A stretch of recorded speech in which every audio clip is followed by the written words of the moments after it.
Good evening, everyone. Today is Tuesday, June 3rd, and the time is 6 p.m. I, as Vice Chair of the Clayton County Board of Commissioners, I will call our meeting into order. I do want to note, for those who are not aware, our chairwoman is representing us out of town and will not be in attendance at tonight's meeting. First, to establish a quorum, I will do a quick roll call. If I can get all the board members to announce their presence by saying either here or present. We'll start with District 2. Commissioner Gail Hambert. Here. Commissioner Tasha Allen. Present. Commissioner Demont Davis. Present. All right, thank you. And now we will have our invocation. I don't have the name of the... All right. Got it. Thank you. Welcome. Thank you so much. I'm Pastor Russell from Mount Zion Baptist Church, right down the road from you guys. It's an honor to be here with you tonight. Let me pray. Please join me. Heavenly Father, we gather here today acknowledging that you are the giver of every good gift. God, the source of true wisdom. Your word tells us that if any one of us lack wisdom, we should ask you. And God, you will give us generously all without finding any fault in any one of us. And so, Lord, we humbly ask tonight for your guidance during this meeting. God, will you bless these commissioners with clarity of thought, with the unity of spirit, with the deep sense of the responsibility for the people that they serve. God, may they act justly, may they love mercy, and God, walk humbly with you, God, as they carry out their duties in this county. God, we ask that your people would reign over every discussion. God, that fairness and truth would prevail in every decision. God, that compassion would be shown towards every citizen in this county.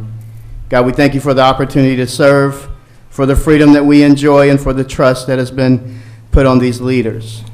God, may all that is done here today, may for the good of our community, God, may it bring honor to you. God, we pray all this in the name of your Son, Jesus Christ. Amen. Amen. Please remain standing for the Pledge of Allegiance. I pledge allegiance to the flag of the United States of America and to the republic for which it stands, one nation, under God, indivisible, with liberty and justice for all. Thank you. You may all be seated.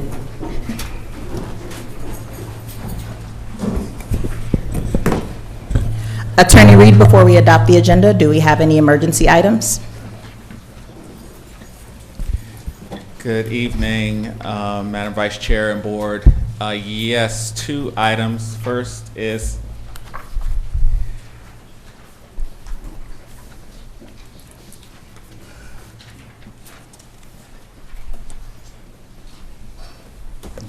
first is a request to add as an emergency item budget amendment item 2-44. The total amount is $8,402,575, and this is a budget amendment for the Sheriff's Office, and it's broken down. I believe you might have a printout of that. Do you want me to take it separately, or do you want me to? Commissioner Hammer? Yes, I have a question on that. Yes. What's the amount for the food of the meals? The food is $1,728,613. Okay. Can we do that separately, or? We can put the entire amount on there, and then as you all discuss, you can decide on how much of that budget amendment you want to, what line items you want to do as a board. Okay. Attorney Reed, can you provide explanation for why this emergency item is needed? Yes. We received notice that there is a deadline on the payment of the food and dietary services that will occur before the next board meeting, which is why it needs to be discussed today. Thank you. And the other emergency item? Do you want me to take them together? Yes. Okay. The second is a request for a discussion item, I believe, at the board's mini retreat you all wanted to talk about the SPLOST, have some discussion about the SPLOST in general. So I guess we just call it as a general SPLOST discussion item. And this discussion can't wait until the work session? But what's the nature of the emergency for this item? I believe that there was a timeline that we need to get information to the cities before the next board meeting. Chief Murkison can give a little bit more direction. Yes, ma'am. So thank you, Madam Vice Chair, Commissioners. Good evening. So as we discussed during the mini retreat, so in my previous SPLOST presentations, we kind of discussed the shortness of the timeline that we're facing. I'm up against some statutory deadlines to provide notice to our municipalities. Part of our challenge is with looking at the projected revenue from the SPLOST. I have to be able to give them kind of what their estimated budgets will be so they can get their projects done before that statutory deadline hits, which is before the next board meeting. What's the date of the deadline? Well, I have to provide notice to them. The deadline is actually, I think, June 23rd, but I have to provide notice to them June 10th of the meeting, and they have to bring their presentations to those meetings. But before I can give them estimates of what their projected cut will be, I have to understand whether or not this board wants any level 1 projects in the SPLOST, because those come off the top of the SPLOST collections, which will affect all downstream allowances. So trying to understand where this board is with that is critical to me being able to provide the cities what I have to. All right, thank you. You're welcome. And those are the only 2 items that I have. Thank you. Can I get a motion to to add, I have a question. actually, yes. So the SPLOST, is that a discussion or would that be a vote? Yes. My recommendation would be that the SPLOST item be added to the presentations and proclamations portion of the agenda. And then the budget amendment would be added to the regular agenda. That would be my recommendation. Okay, thank you. So we would need a motion to adopt, to include those items separately on the agenda? You could do them separately. That probably would be the cleanest. All right. Do we have any other changes to the agenda before we adopt the agenda? We need to add these first, don't we? Yeah. We need to add these first. Yes. So there should be a motion to add the budget amendment to the regular agenda, vote second, and then a vote, and then a second motion to add the discussion item. Can I get a motion to add the emergency addition re the sheriff's budget to the agenda? So moved. That's to the regular agenda, correct? The regular Just wanna agenda. make sure. Okay. Second. All in favor, say aye. Aye. Any opposed? The ayes have it. Thank you. Madam Clerk, are you clear? I'm clear. Thank you. All right. And now can I get a motion to add the SPLOST discussion to the presentation and proclamations portion of the agenda? So moved. Can I get a second? Second. All in favor, say aye. Aye. Any opposed? The ayes have it. Thank you. Madam Clerk, do you have that added? Yes. Thank you. Do we have any changes to the agenda? Yes, I would like item number 16, resolution 2025-109, removed from the agenda.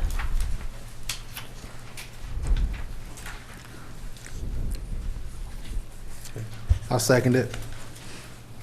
All right. Item 16, resolution 2025-109. Anything else? Is that removed or? Moved, are you removing it or are you moving it to the regular Remove. agenda? No, I'm removing it altogether. Correct. So we have So to then vote you on just that. need, just need a vote now on All right. the motion. Can we get So, an explanation? got a of motion, why? got a second. Any discussion?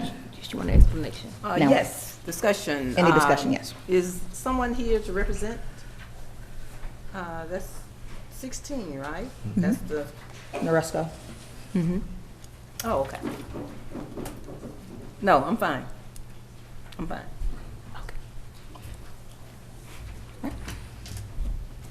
All right, all in favor, say aye. Aye. Any opposed? All right, item 16, Resolution 2025-109 has been removed from the agenda.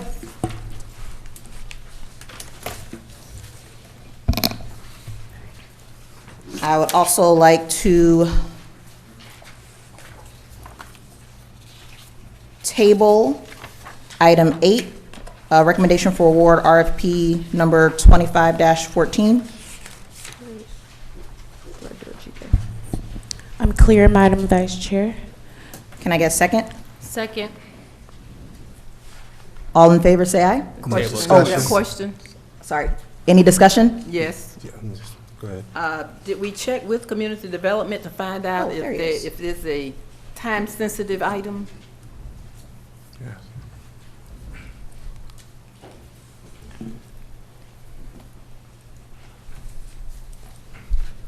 Madam Vice Chair, Commissioners, good evening. If we table the RFP, the zoning rewrite services for your Office for Community Development, does that interfere with the timeline for the zoning rewrite? Yes, immensely. How so? It delays everything we're planning about moving Clayton County forward.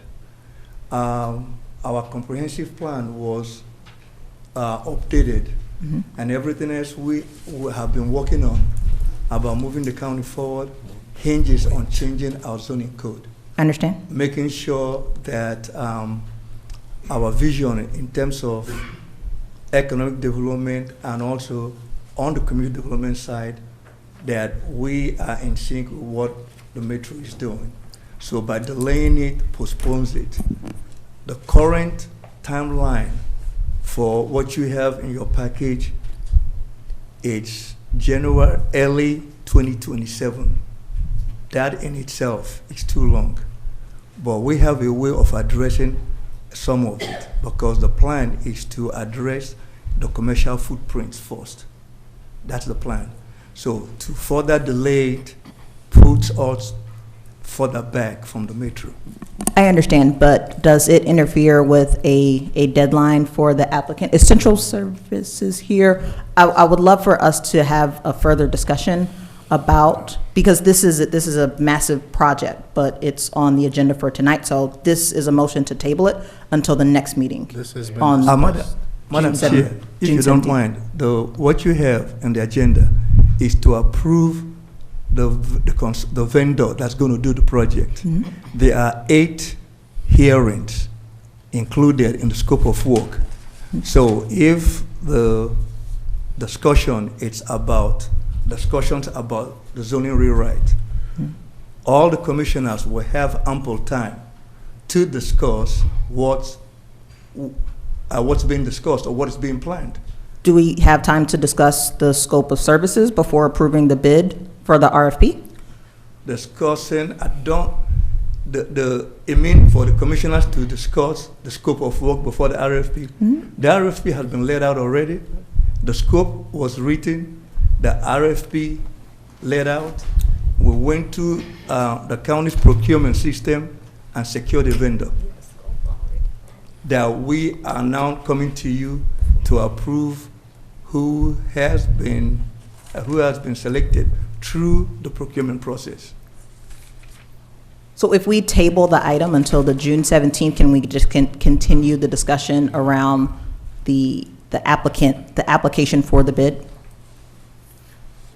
And I will allow Ms.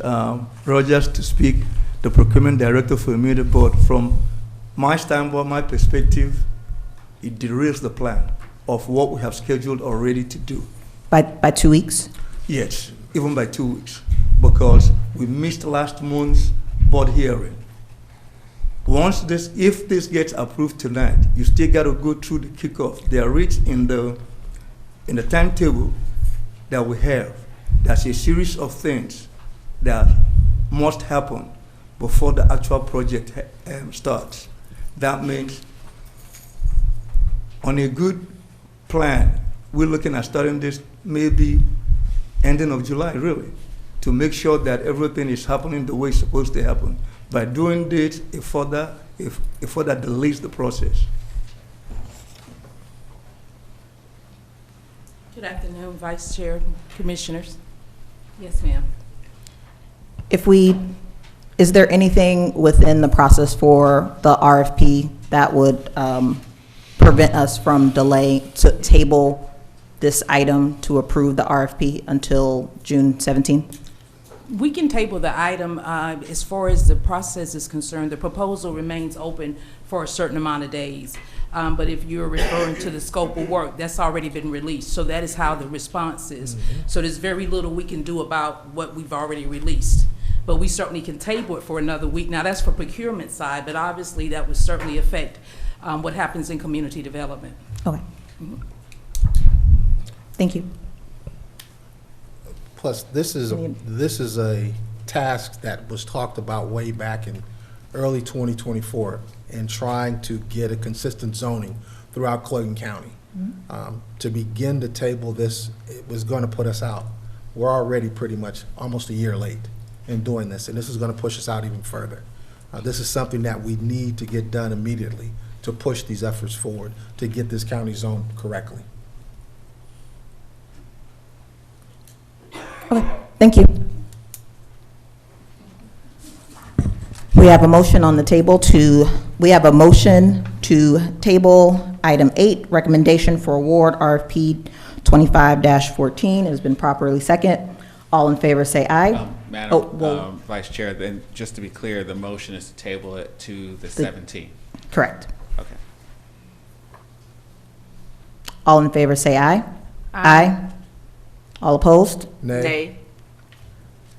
Any abstentions? Yeah, So the motion doesn't pass because you need a majority. I understand. Thank you.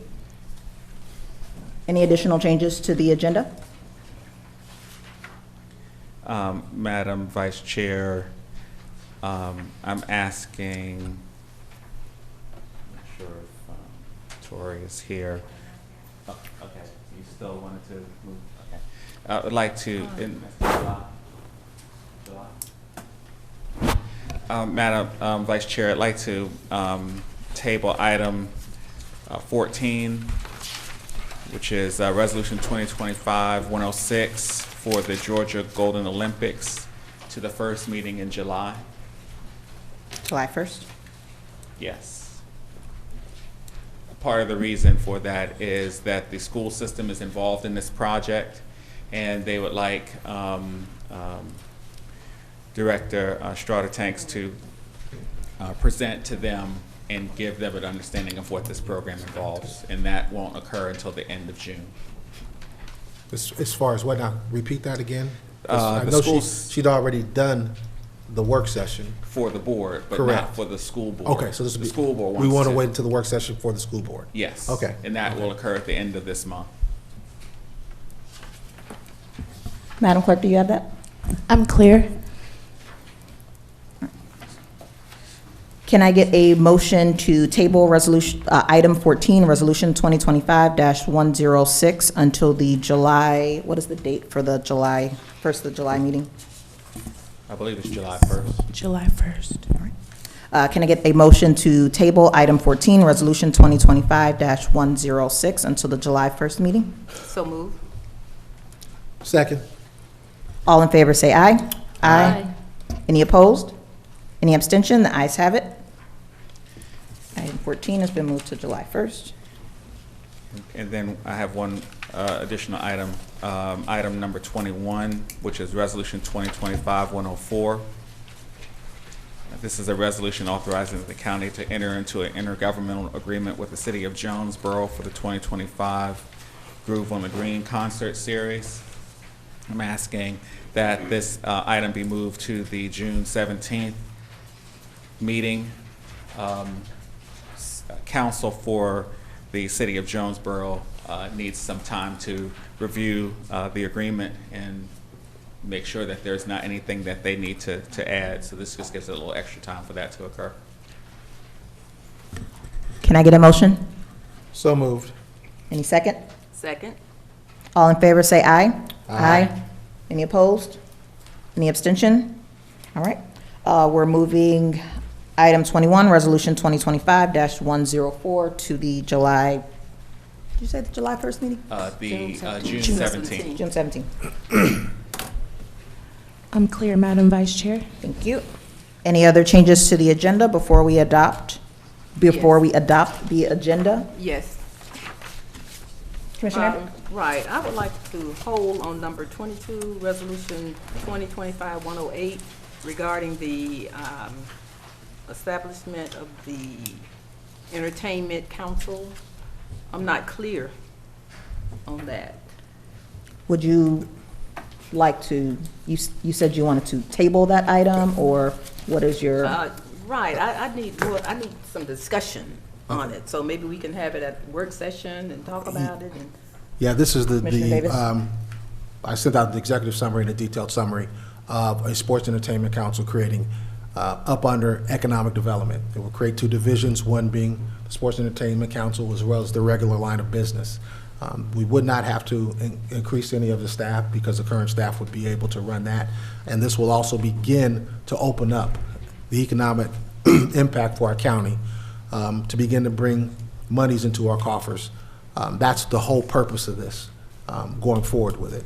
What you all like to do, I mean, we can go that route, but I think if we were trying to do anything for this summer or get anything in preparation for the World Cup coming next year, we begin to push ourselves further and further back and behind. can we discuss it at the work session on, next week, work session? It's the 10th. The 10th? Okay, Commissioner Davis? sure. Attorney Reed, how do we move forward with that item if it's going to be discussed at a work session? Would Commissioner Davis move that item to So another? make a motion to move this agenda off, move that item off the agenda for today's meeting and include it on the work session item. Second? All in favor, say aye. Second. Aye. Any opposed? Any abstention? The ayes have it. We're moving item 22, Resolution 2025-108, to the June 10th work session. I'm clear, Madam Vice Chair. Thank you. And I also wanted to move item number 9, recommendation for award SS 25-18 to the regular agenda.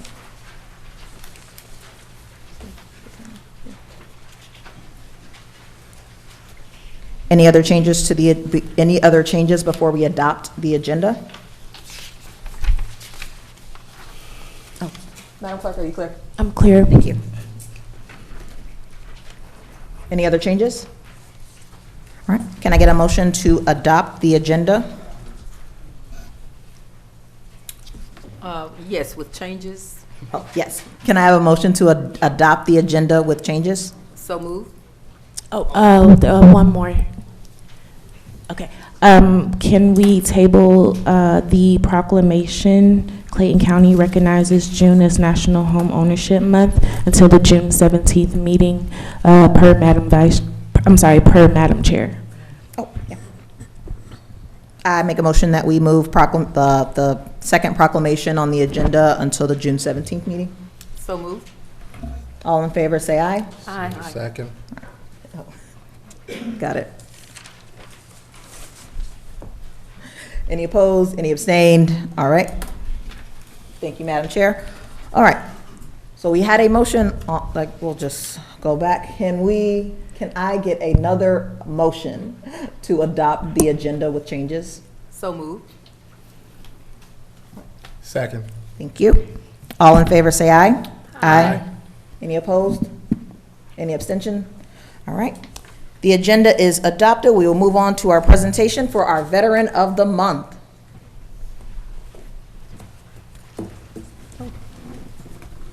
Petty Officer Pamela Yolanda Jones was born in Erie, Pennsylvania, and is a graduate of East High School. She is the daughter of Mr. and Mrs. Sam and Lucille Jones, a proud mother of one son and a devoted grandmother to 6 grandchildren. In 1985, Miss Jones enlisted in the United States Navy, where she served honorably until 1994. As a petty officer and yeoman, she deployed to the Indian Ocean Persian Gulf region in support of Operations Desert Storm and Desert Shield. Throughout her 9 years of military service, she distinguished herself with exemplary performance and dedication. Her commendations include the National Defense Service Medal, the Navy Expeditionary Medal, and the Navy Achievement Medal, the latter awarded for her outstanding service as a yeoman in the Supply Department during wartime operations. Ms. Jones holds associate's degrees in business administration and social science.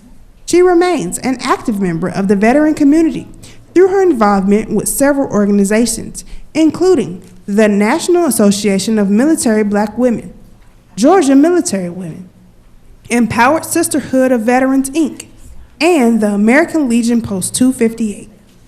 Beyond her military and academic achievements, Ms. Jones is a dedicated community volunteer. She is currently a member of the Frank Bailey Advisory Board.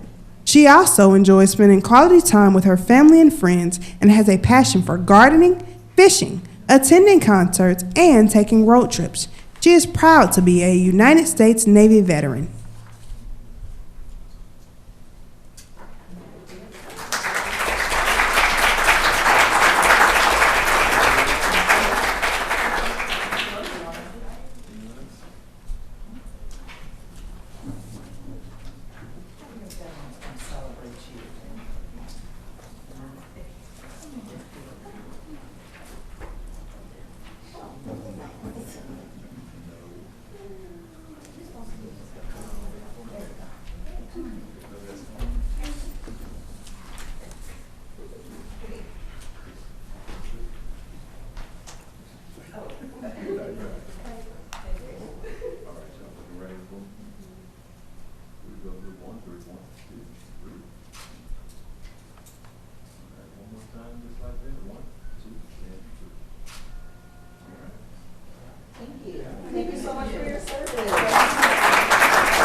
Now we'll hear our public comment.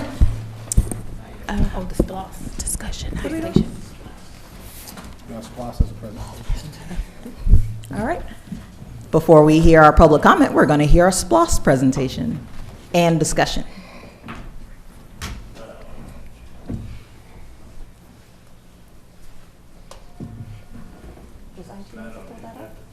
Does IT need to pull that up?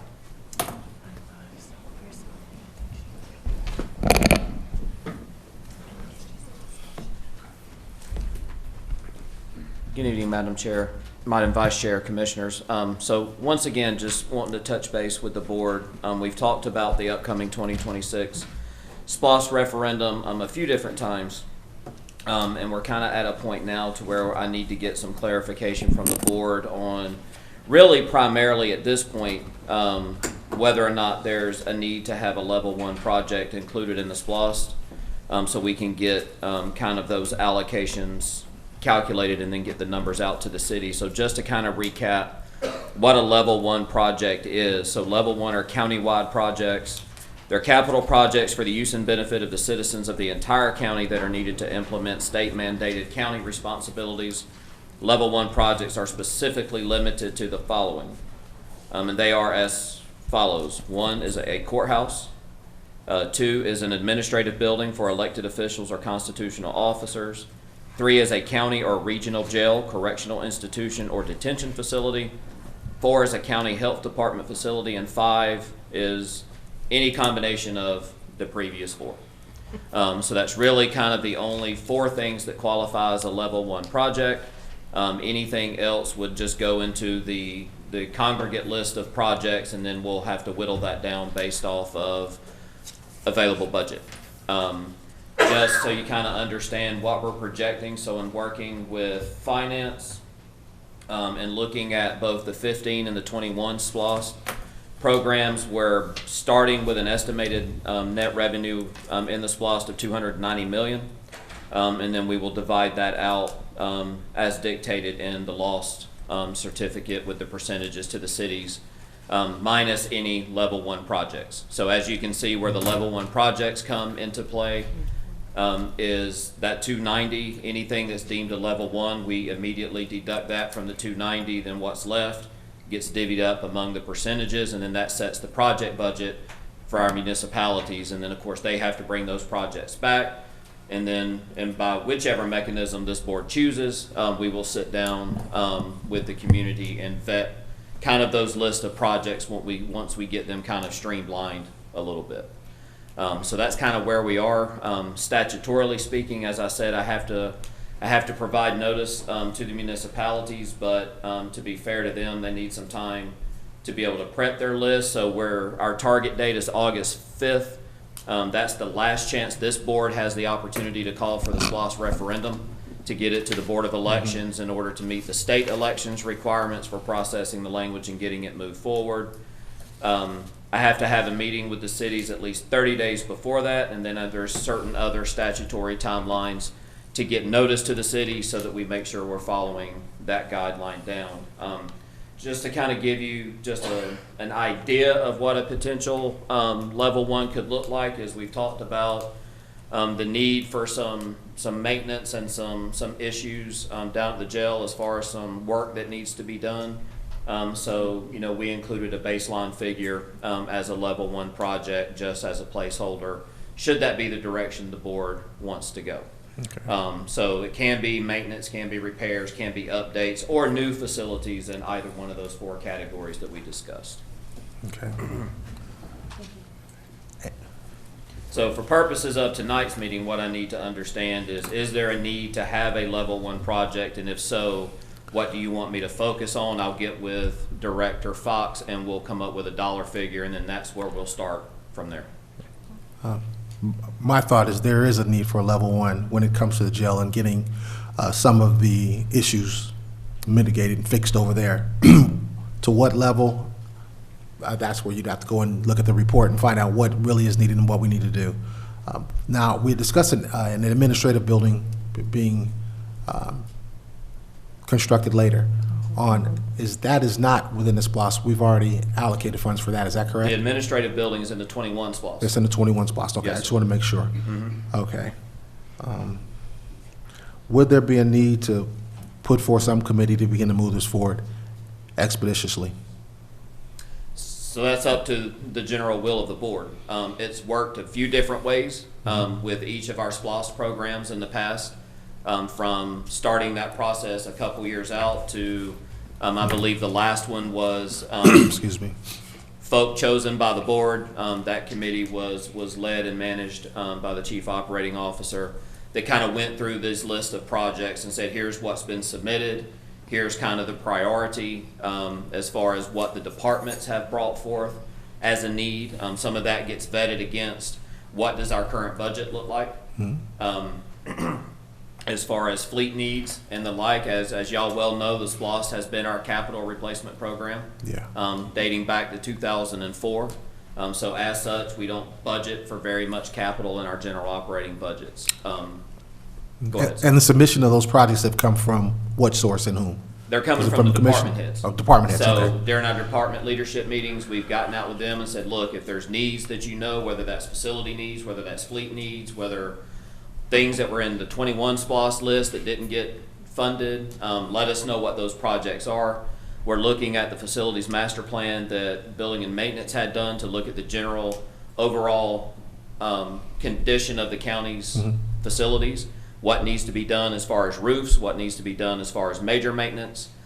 The other thing that we're trying to work into this and play into it as well is we all know that when the administration building is completed, there will be a pinwheel of departments around the county.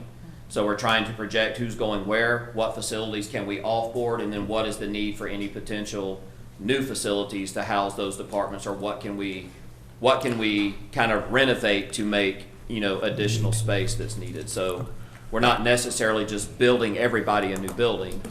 We're trying to look at the additional inventory, get rid of the high maintenance buildings, but then look at what makes sense to renovate. But DCO Murchison, is this something that the budget, the committee, good grief. Is this something that the board needs to vote on tonight, or is this just an item for discussion? When does this need to be finalized? Does, at the end of this meeting, do you need direction from the board that says, yes, the full board wants a level one item to add to the SPLOST, and what that level one item is? Is that where you're looking to get from tonight? That's exactly what I'm looking to get. All right. For me, my thoughts are, I guess one question is, have the directors put forth any projects that they deem necessary? I have more projects than I have projected money. Look, Any there we level go. one? Right. So, Well, that's not the department's decision to make. That's our decision. Correct. As far as a level one. Now, are there some facilities that have been proposed? No, because none of our department heads would kind of fall within that purview. okay. So, because my thought is to begin to look at two portions or combinations of two. One is the jail and two is the courthouse, to find out what is necessary to become a level one, to make that whole and moving forward.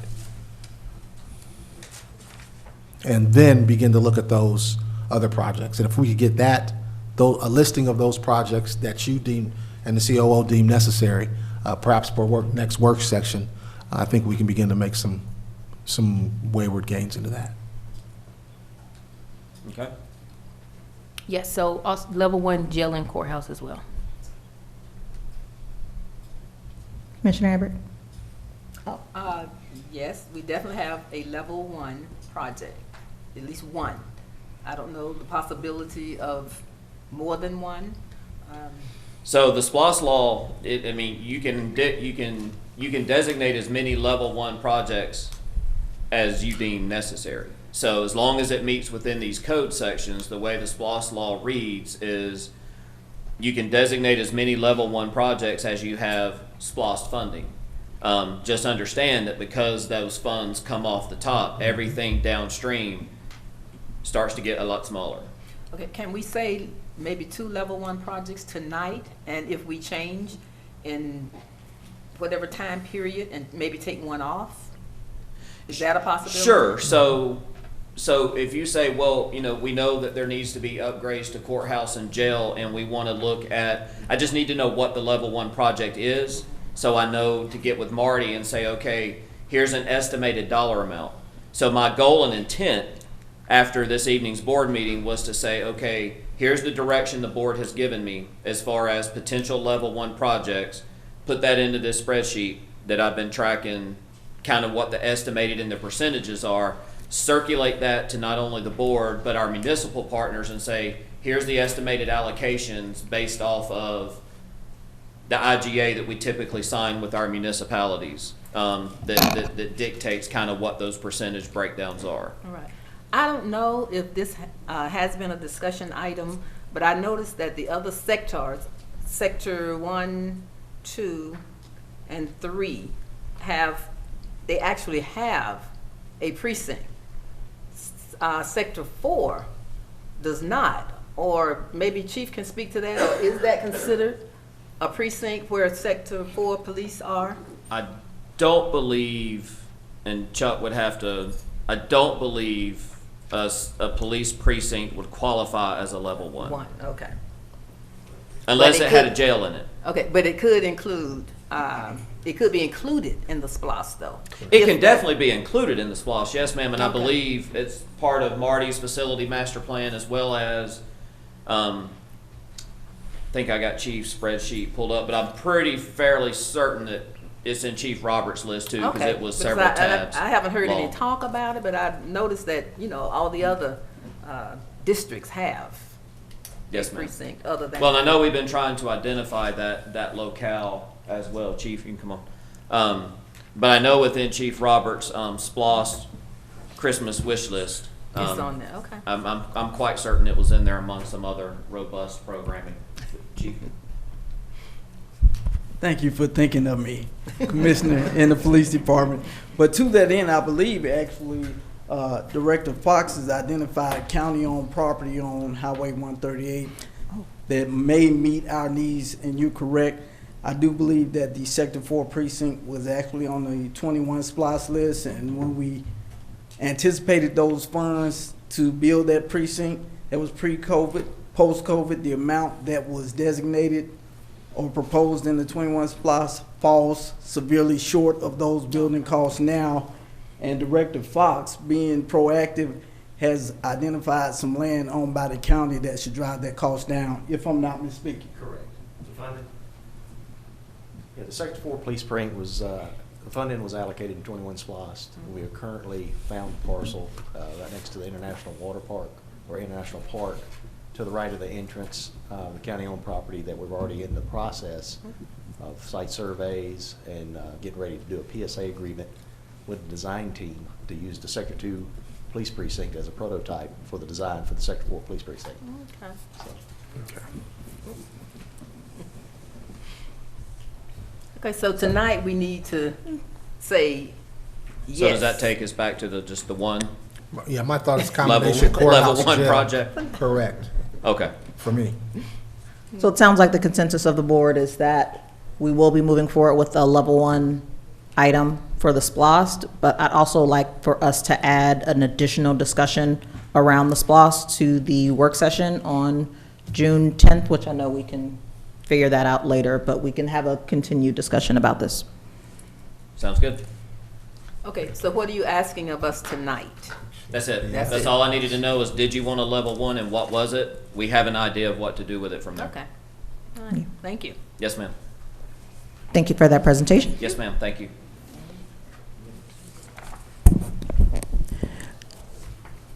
All right, let's move forward with public comment. The board will now hear public comment. Citizens will be given 3 minutes maximum time limit to speak before the board with a total time of 30 minutes. Comments must be limited on matters on the agenda or over matters which the governing body has jurisdiction. Speakers must maintain decorous demeanor and refrain from personal attacks upon board members, shouting and using obscene language. Please state your name and county of residency, speak clearly into the microphone, and speakers should be courteous, respectful, and not make any disparaging remarks or use abusive language when addressing the board. All right. Our first speaker, we have Mr. Orlando Gooden.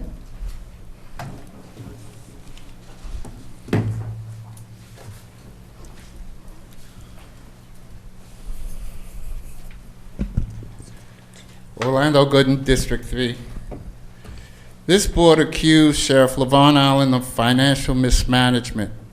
So how do you explain this budget amendment, item number 19? Countywide departments' various expenses for remainder of fiscal year 2025, $19,555,903. Last year, we were $60 million in arrears. Budget Amendment 2-42, fiscal year 25. Economic Development Budget for intergovernmental expenses paid through the fiscal year 2025 in the amount of $300,000. My question is, at the mini retreat, the word was used, deliverables. They haven't had any deliverables. You have not paid the Development Authority the mandated amount you owe them of $1.5 million. I don't understand Resolution 2025 to create a sports and entertainment council. 13 members. Are they paid? Are they family and friends? What is the point? Ramona Bivens, former CFO, was removed from her position because of ultra vires. Deputy CFO Dennis Johnson retired. Stacy Merritt was promoted to an interim CFO for over 3 years. Now, my understanding of the word interim, it's not 3 years. You should have replaced or made it permanent. So now we have a new interim. Is that for another 3 years? The finance department has not authorized payments to the food service company to feed inmates at the jail. That is just plain stupid. The county is in arrears for over $1 million in payment to them. Let's save the county money by eliminating the Office of Economic Development and the Deputy COO and audit the finance department. Some members of this board are either incompetent or corrupt. I believe you're both. Thank you, Mr. Gooden. Next, we'll have Mr. Mickey Garber. Madam Vice Chair, I respectfully yield the floor to the next legitimate speaker. Thank you. Thank you, Mr. Garber. Next is Mr. Timothy Vondell Jefferson.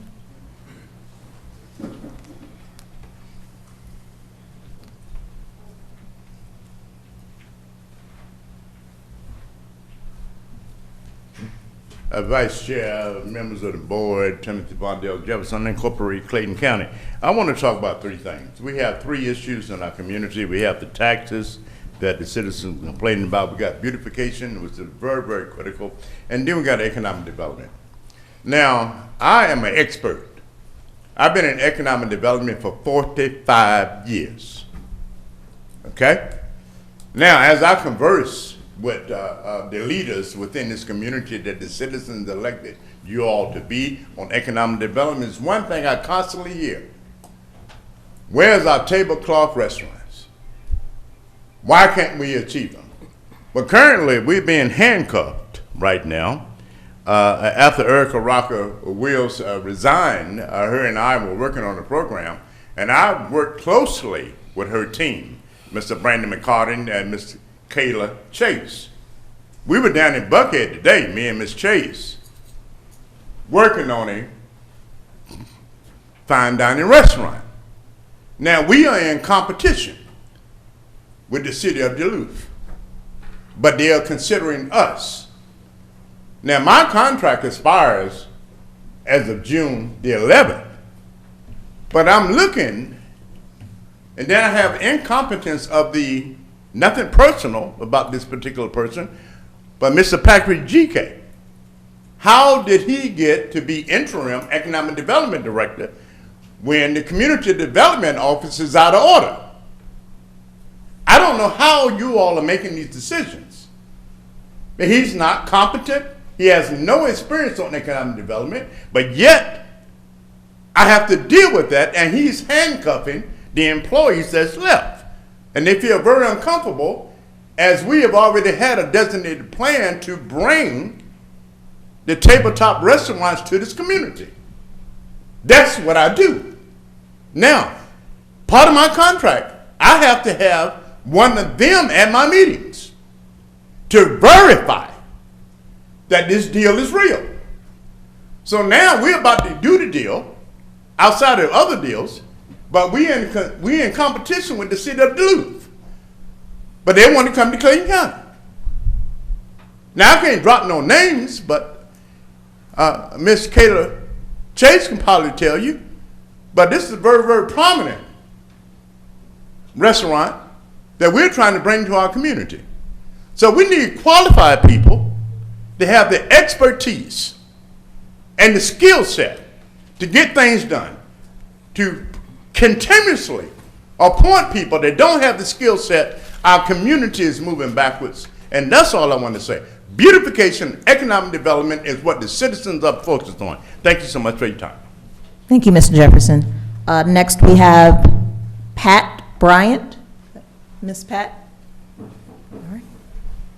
And please state your name, district, or address. You can also name your city or unincorporated area. Okay, thank you, Commissioner Reeves. Good afternoon, Clayton County Commissioners. I just want to say... Please state your name and what area in Clayton County. My name is Pat Bryant, District 3, Riverdale. Thank you. Okay, I just want to say thank you. Instead of being a constituent that come with complaining and griping, I just want to say thank you for all that you do when it comes to senior citizens, providing us with activities and entertainment in the senior citizen establishments. So thank you so much for May 5th, May Fest on the 3rd. Thank you for how you all participated, got out there and engaged with us. But on the second note is just food for thought. Just like we keep senior citizens who are on fixed income with activities. I hope looking in the future that we can come up with some ideas, like when the kids are out of school, Commissioner Davis, we can come up with some low budget, low cost, because we have a lot of single-family incomes that we can afford to keep the kids occupied in the summer. Because I'm quite sure Chief Roberts and Chef Ellen will let you know that crime escalates when the kids are out of school. Idle Mind is a double workshop. But I do just want to say thank you for all you do. Thank you for the breakfast that we had back in March, Commissioner Hambrick. Thank you for all y'all do. Thank you, Ms. Bryant. Next, we have Carol Yancey.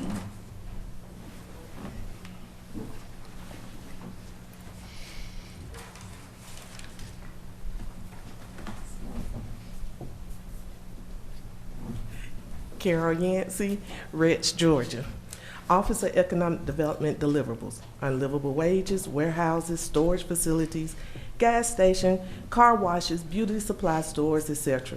Based on Mr. Jefferson's May 6 public comments, it appears certain commissioners, puppet masters, and cronies using our tax dollars for petitional contracts, consultants, invoices for IOUs, pay-to-pay schemes, and kickbacks. PD open record requests: 360 hours of overtime and callback charges to the police department for January the 1st through March the 29th for just the chairwoman. Inauguration, chauffeuring her, family around, to and from churches, funerals, services at Ebenezer, park parades, lunches, dinners in Atlanta, Buckhead, events, and meetings. A waste of our tax dollars and resources. Police overtime rates, $30 to $79 per hour. Commissioner Davis, during your April 1st town hall meeting, I inquired as to why the board underfunded the sheriff's office by $15 million when the line items requested total $72 million, which is 20% of the approved budget. August 2024 open records request showed FY24 historical data was $67.8 million. Your response: you didn't know. Further research: the sheriff presented his budget directly to you. For months, board members projected, deflected, and shifted blame of mismanagement and waste of our tax dollars on the sheriff. Tonight, the budget amendments 2.41 and 242, $19 million and $300,000 respectively, the effect of backdoor toilet tissue accounting. March through May, the chairwoman's public allegations of Commissioner Allen and the sheriff violating OCGA 451080 prohibits public officials from advancing, employing, and advocating for employment of family members. Yet, allegedly, she pushed county staff to hire her husband to be her county chauffeur. April the 15th, chairwoman's news interview: the sheriff needs to get his jail in order. How about y'all and the chairwoman sweep around your own doors before sweeping around other elected officials' doors? We got 19 million reasons to demand an independent forensic audit of the commissioner, CFO, deputy COO, internal auditor, planning, zoning, and Office of Economic Development.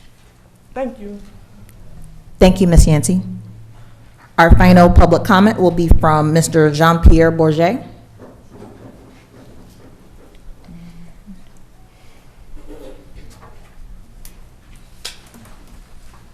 Good evening, Jean-Pierre Bourget, District 4. Good evening. Tonight, I would actually like to share with you guys some insights that I got from the Aerotropolis development tour. And I'm speaking on behalf of myself as a private citizen. I am a Development Authority member, but this is from my stance as an economic development professional. So a couple of big insights. Of course, with these tours, the whole purpose is to showcase different catalytic sites. In these tours, there are lots of brokers as well as developers that are coming. Here's some key feedback. First and foremost, when it comes to economic development, we need one voice, right? I understand that the departments are going to change, but the big thing that keeps on coming up is that we do not know who to talk to. We do not have an idea of which process we should follow, so therefore there needs to be an identification of one centralized person as well as a process which we are following to usher developers towards. Secondly, if it has not already been created, there needs to be a task force, an economic development task force that is cross-departmental. So that means the Development Authority, that means the Economic Development Office, Planning and Zoning, Transportation, your Water Authority, Tourism Authority, right? Your Housing Authority. All these individuals, the COO, right? All these individuals are sitting and focusing on projects specifically, right? Because right now, it seems like as if there's a shotgun approach. Oh, go to the Development Authority, go to the Economic. We need one, and we need to be one voice. Thirdly, the next thing is that we also need to have a inventory, right, of properties.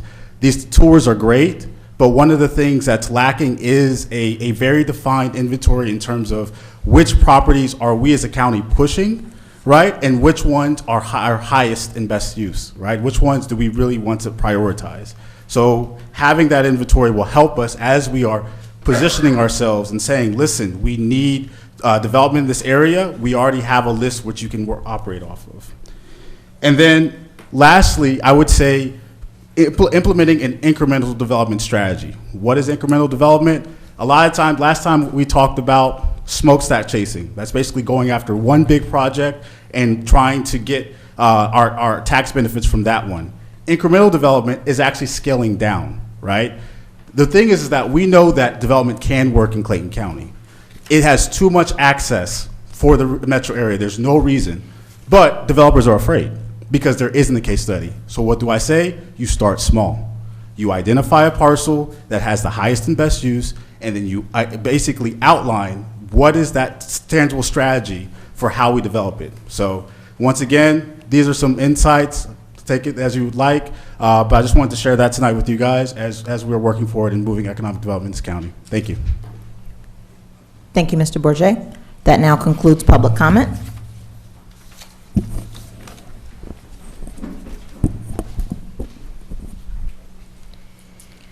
Attorney Reed, I'd like to make an amendment, or excuse me, I'd like to make a change to the consent agenda.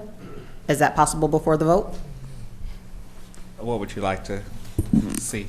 I'd like to move item number 8 to the regular agenda. That's recommendation for award RFP 25-14. Yes, if you want, before the consent agenda is approved, you can make a motion to move item 8 to the regular agenda. If you want, well, yes, you can make a motion now to move item 8 to the regular agenda before you call for a motion to adopt, to approve the consent agenda. Madam Vice Chair, is that the one that you tabled until June 17th? It was not tabled. So it was not tabled? Right, that motion failed. It failed. That was the inconclusive 2-2? Yes. Okay.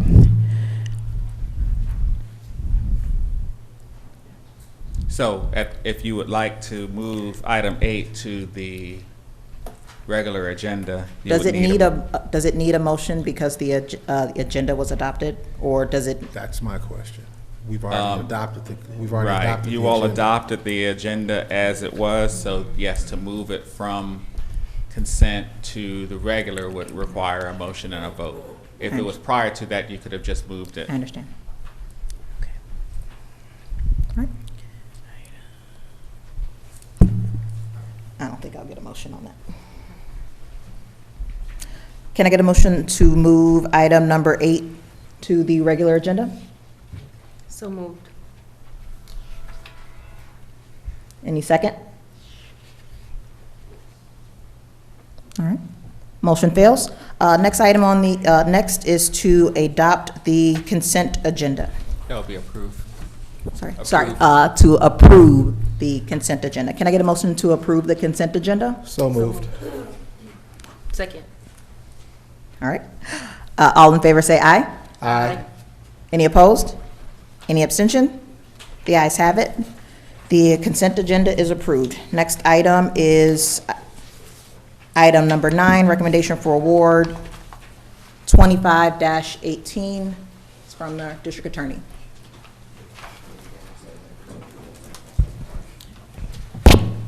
Good evening. Again, Vice Chair, of course, Commissioners. The item number is 25-18. It is a purchase of digital transformation SaaS Justice System software solution on behalf of the District Attorney's Office. The recommendation is to award the sole source contract to NICE Systems, Inc. They're located in Hoboken, New Jersey, for the purchase of the software system. The total amount is not to exceed $634,462, and the contract will have a 5-year term. The software will improve the DA's office operations for case preparations discovery, and evidence retention. The first year funding is available through the District Attorney's State Forfeiture Funds, and the remaining 4 years funding is available through the Information Technology Department's General Fund. The department's recommendation, as well as the agreement, are attached for your review and information. The request is for you to approve the recommendation, authorize the chairwoman or her designee to execute all necessary documents to accomplish the intent of the contract, and authorize the interim chief financial officer to amend the budget accordingly. Oh, is District Attorney Mosley here? Yes. I know I'm short, but not that short. Good evening, everybody. Can you talk a little bit more about the service? Yes, so basically NICE is a catch-all. We are in the process of sending out our discovery by electronic means. We have found that we are purchasing, or rather IT is purchasing, licenses to give us more room to send this. I think it's SharePoint that we're using, and we kind of clog that real easy because the nature or the size of our files. You have to understand we're dealing with murders, and those murders, when we're dealing with them, they're in banker boxes and rapes and everything else. So when we're trying to send that digital information to defendants, it is too big to send it how we've been sending it. And we will, I'm not a tech person, but we're eating up a whole bunch of gigabytes, megabytes, tetrabytes, whatever bytes, we're killing them.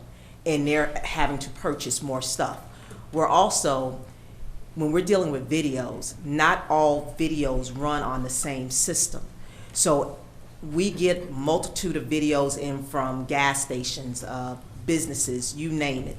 So my investigators are having to download different apps or software to run those videos. Then we have to send that to the defense attorney so the defense attorney can open up. Well, that's kind of opening up our system, our IT system, to the possibility of getting a virus when we have to download all this stuff. NICE system actually would run all of our videos. We would not have to go and download an app or whatever to make the video run, and we could send it to the defense attorney and they can see it. It also provides us with the ability to provide a transcript of any jail interviews that the investigators are doing when they're interviewing suspects. It will provide my guys with the transcript. Well, right now I pay for that fee. So what I'm trying to do is get rid of all of those little fees, little licenses that we've been purchasing to make my prosecutors and legal assistants' lives easier. And this system, according to IT, because they met with IT and they did that IT talk, I did the legal talk, IT said, yes, this will do what we need for it to do. Where I can send my discovery to attorneys, the link won't expire. We don't have to then send it again. They're also providing a 10-year cloud-based storage system. So if something goes up on appeal 10 years from now, I don't have to wait for a storage box to come from IT, from the archives rather. I can pull it down from the file, pull my digital file down, and be ready for any habeas proceedings or whatever with no delay because it's stored in the cloud, which means that's actually going to help archives because we're not going to be sending over these banker boxes full of files, hundreds and hundreds of boxes that we send over yearly. And it does a whole bunch of other stuff. I mean, it translates. If you speak another language, it translates that like 98% accuracy. It's a plethora of stuff that we're going to get to play with if approved. That's supposed to make everybody's life happier and easier. And I'm honestly, when my employees are happy, I'm happy. When they're mad, I'm mad. So please approve this to make them happy. Thank you, Madam District Attorney. Any other questions? I mean, sounds like all you're doing is looking for one format Yes, sir. to send around. Okay, that's all I need to know. Yeah, that's how, I'm not the tech person, but that's what it was said to me. Any other questions? All right. Can I get a motion to approve item number 9, recommendation for award 25-18? So moved. Can I get a second? Second. All in favor, say aye. Aye. Any opposed? Any abstentions? The ayes have it. Thank you, Board. I appreciate this. I won't see y'all again, hopefully into 2026. Come back anytime. All right. We're moving on to item 18, Budget Amendment 2-41, fiscal year countywide departments. Budget Amendment 2-41 in the amount of $19,555,903 recognizes revenue and reduces expenses for various expenses throughout the county. Any questions from board members? Yes. Oh, someone want to go? Commissioner Allen? My first question is, how did we get here? One of the items is $6 million for litigation claims and settlement. That item is not budgeted each year, and those are the claims and settlements throughout this fiscal year. It's various issues throughout. On the full-time salaries, if you have somebody that retires or resigns, they get payout of their annual leave prior to leaving. And so then that comes out of the regular salaries account. That's not an item that's budgeted. When we budget salaries, we budget as if they're going to be here. So if they take an annual leave payout because they move on to another opportunity, or if they retire, that comes out of their full-time salaries and is unanticipated. What is that amount? It's different for the different departments. Okay. If you look down that budget amendment, the first few characters of the line item tells which department it's for. And that, my next thing. So I had trouble opening up the agenda, so I cannot see any of the departments. Can you please read to me the departments, and then, so these are overages, if you would say? Not necessarily overages, it's anticipated throughout the end of this fiscal year. So yeah, can you read to me the departments that it is, and I guess the amount? 'Cause I didn't see the list. Okay. Internal audit, full-time salaries, $34,500. Archives and records, workers' comp benefits, $61. Archives and records, FICA Medicare benefits, $3,912. Archives and records, group insurance, $4,006. Archives and records, pension benefits, $2,292.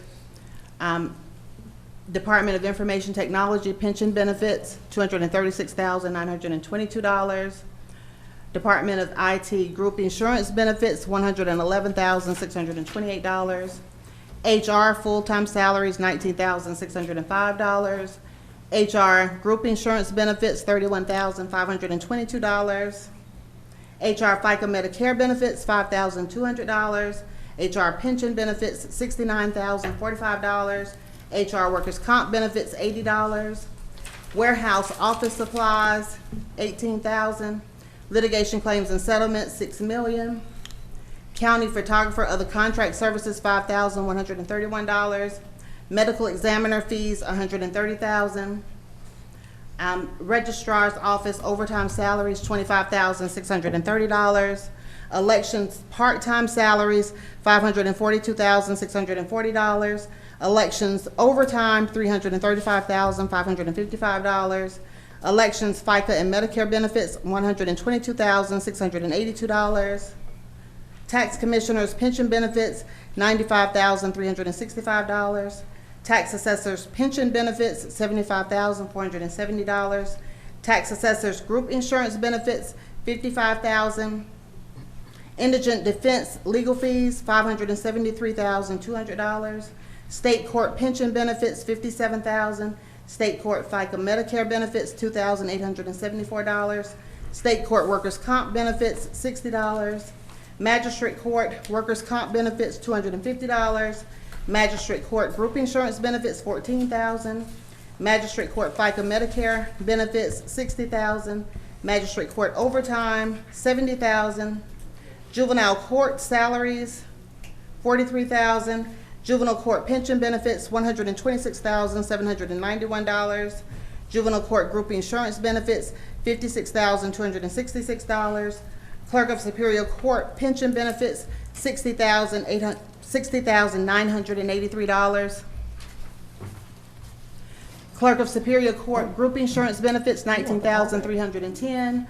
Clerk of State Court FICA Medicare benefits, $3,000. Clerk of State part-time, $6,000. State Solicitor's Office pension benefits, $66,000. The DA full-time salaries, $221,000. DA group insurance benefits, $2,200. FICA Medicare, $18,275. DA overtime salaries, $5,200. DA pension benefits, $333,750. The prison salaries, $387,275. Prison FICA Medicare, $26,500. Prison group insurance benefits, $92,800. Prison workers' comp, $6,150. Prison gas utilities, $4,000. Prison water utilities, $13,053. Prison electric utilities, $55,152. Prison pension benefits, $296,873. Code enforcement, group health and life insurance, $296,322. Code enforcement, FICA and Medicare, $7,875. Code enforcement workers' comp, $2,264. Code enforcement pension contribution, $104,216. PD, police department part-time, $330,899. Police department group insurance, $880,840. Police department pension, $1,916,924. Police department FICA and Medicare, $230,000. Police department workers' comp, $60,000. Police department overtime, $1,975,130. Library, Riverdale Library group insurance, $7,612. Riverdale Library, Riverdale part-time, $11,067.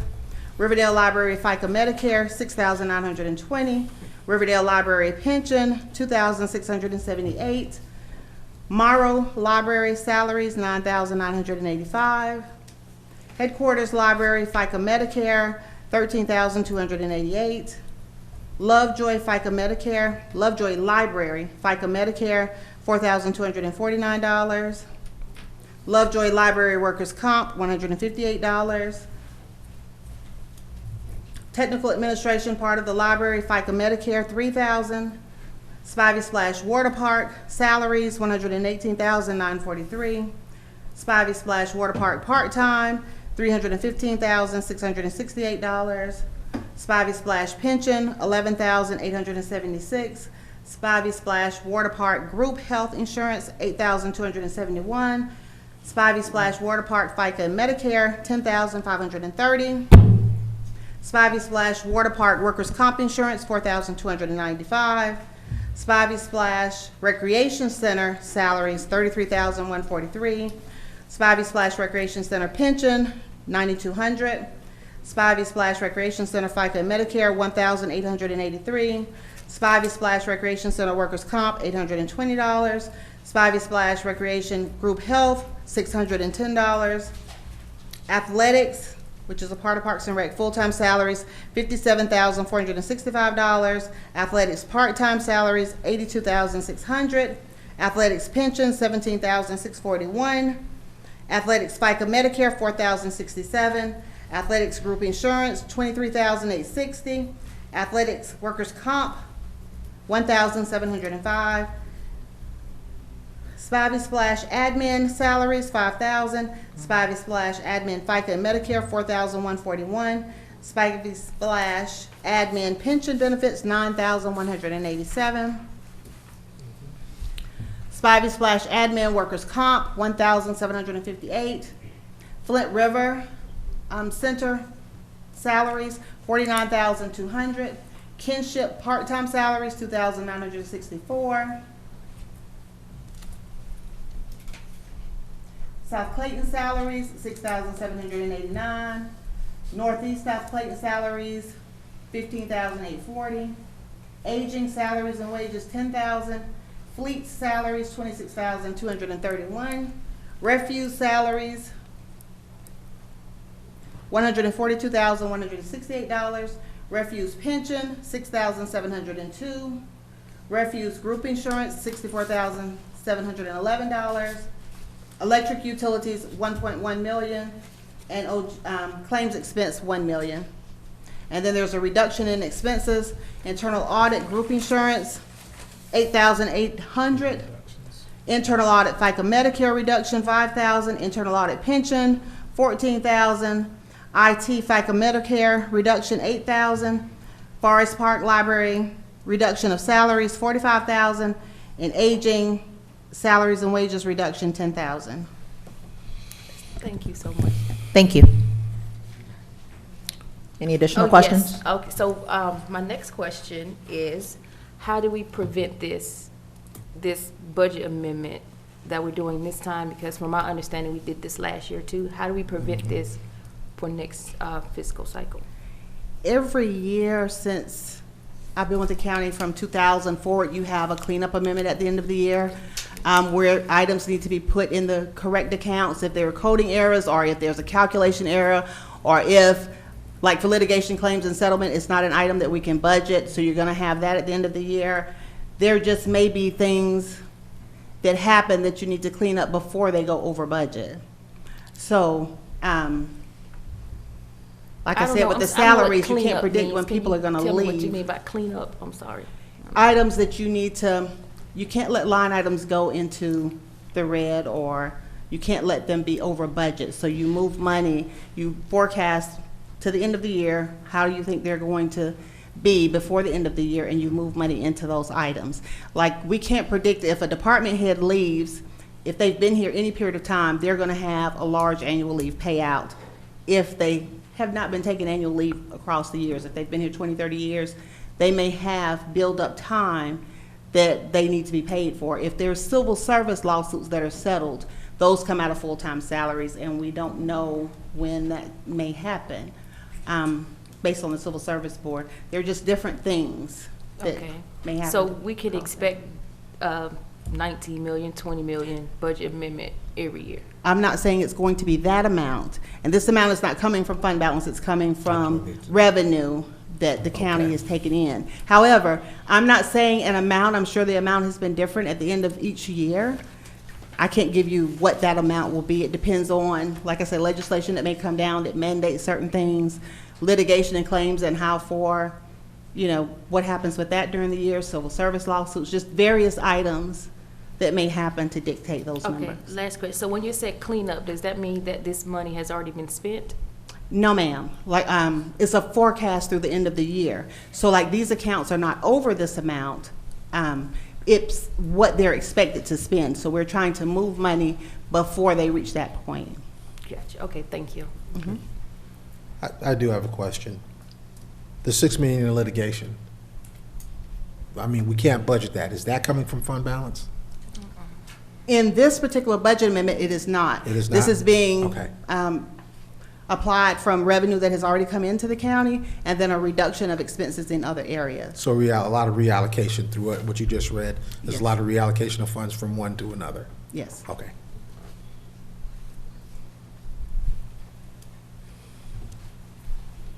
Any other questions?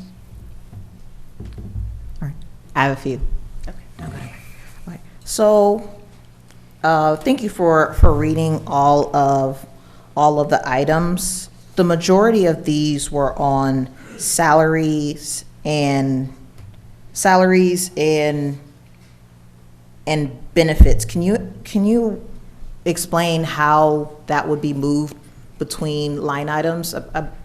It's my understanding that there is a line item for salaries for if a department has employees, they're either full-time or part-time employees. So full-time employees have one line item. So depending on within the division of each department. So is this for the budget amendments that moves salaries is that moving in between divisions? Can you help me understand how that breakdown works out on these?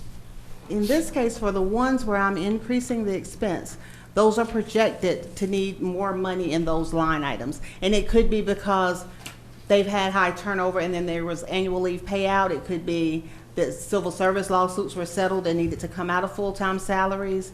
It could be any number of things to that degree. And these are for changes ahead of the June 30th end of the fiscal year? Correct. We have 2 more pay periods, 2.5, because part of the last pay period has to be accrued back into this fiscal year. So it covers 2.5 pay periods. And then to Commissioner Davis's point around the professional services litigation and settlement for the $6 million, is that typical? Well, 2 questions. Is that typical for that amount, or rather the litigation, to be put in a cleanup budget amendment? Yes, because we have to. Now, that's one that would be showing in the red because we're not allowed to budget for that item. So yes, we have to clean that up at the end of every year. So where are those funds coming from? In this particular amendment, it's coming from revenue sources and then a reduction in expenses in some line items.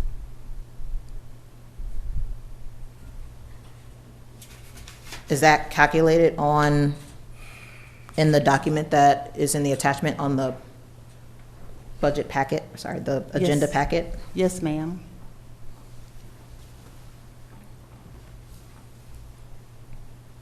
Okay. I'm trying to grasp an understanding of how we're spending $19.5 million in 30 days. So this includes salaries, this includes the litigation is that from the whole year? Yes, litigation is for the entire year. But the rest, the salaries, the benefits, those are carrying forward, or let me not say carry forward, this is from now through the end of the month? For most of them, some of them, I don't have my computer, I can go back and check and then get back with you on that. But most of these is to forecast through the end of the fiscal year and make sure there is enough money for that particular line item. Okay. How is this being discussed with the different departments? I mean, are they aware that this money is being moved within their budget? Yes, we have budget analysts on staff upstairs, and they provide monthly reports to the department directors, as well as the department directors are allowed to go into the financial software at any time. They have logins, and they can go in and see where their accounts stand at any given point in time.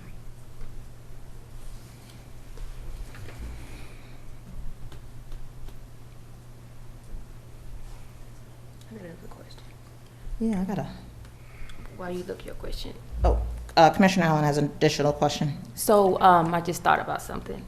When the sheriff came up a couple of months ago and asked for the funding, for the rest of the year, how is this different from what he asked? At the time that he asked, the revenue had not exceeded the budget revenue in order for me to be able to amend it in, and that's why that was coming from fund balance at that point in time. So there is no difference, basically just where the money is coming from. So there is no difference than us, the Board of Commissioner, doing this budget amendment to get us through the rest of the year versus what the sheriff asked to get him through the rest of the year. So we're all in the same boat, basically. Yes, you answered my question. Thank you. Once again, with the county-wide departments, these are situations with full-time salaries where if someone leaves and there is an annual leave payout, or depending on which item it is, determines what that amount would be and how it's forecasted differently from what their budget projection might have been. So all the departments you read to me, someone left from their department? Not necessarily. It could be someone left and they received an annual leave payout. It could be a civil service litigation issue. It could be, it's different depending on which department. I would need to look into all of them to give you an answer on each one, because I don't have my computer in front of me at the moment. Right. Thank you. I have a follow-up question to Commissioner Allen, because I'm trying to understand the difference between whether this is, I understand, cleanup amendment, we're getting ready to go into the next fiscal year, but I'm trying to understand the difference, especially in regards to the salaries, the benefits, the workers' comp, how that differentiates from the beginning through the end of the fiscal year versus the remainder 30 days. Because Commissioner Allen just mentioned about, you mentioned that if someone left a position, then that money could be reallocated or would show up in this amendment.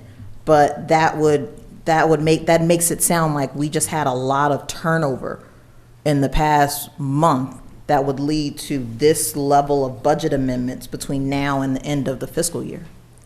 It depends on which line item. That is the case in some of the salary line items. If you had a department leave, like in IT, you had, I want to say, the department head left, but even prior to that, her assistant left. Those are two top salary individuals within that organization, just to use them as an example. So if you have been here 20 years, 15 years, or a long time, you may have a large annual leave payout built up.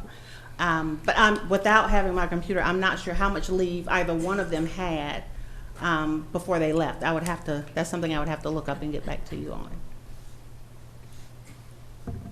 Okay, so I see can I call our public defender up here? This is a large amount of money for us to vote on. So I hope the board will indulge me in these questions before we make a decision and how this impacts our current budget, our fund balance, and the decisions that we need to make for next year's budget. Okay. Because I saw the indigent legal defense fees. I think I see our public defender in the back. Yeah.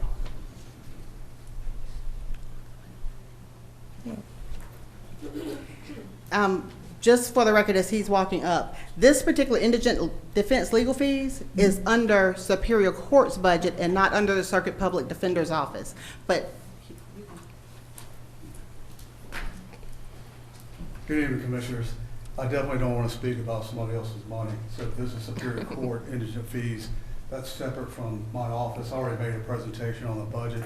I'd be glad to answer any questions the board has, but I do not want to step on toes and talk about somebody else's money. Thank you. Thank you. Any questions? No. Thanks.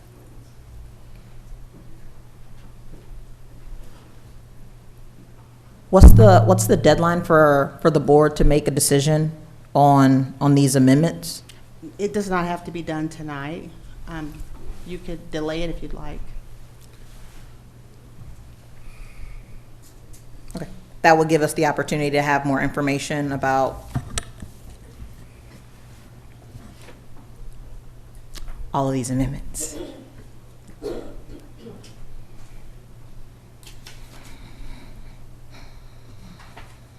Any additional questions? Again, this is not coming out of fund balance. No, sir, it's not. Reallocation of funds. Yes, sir. Thank you.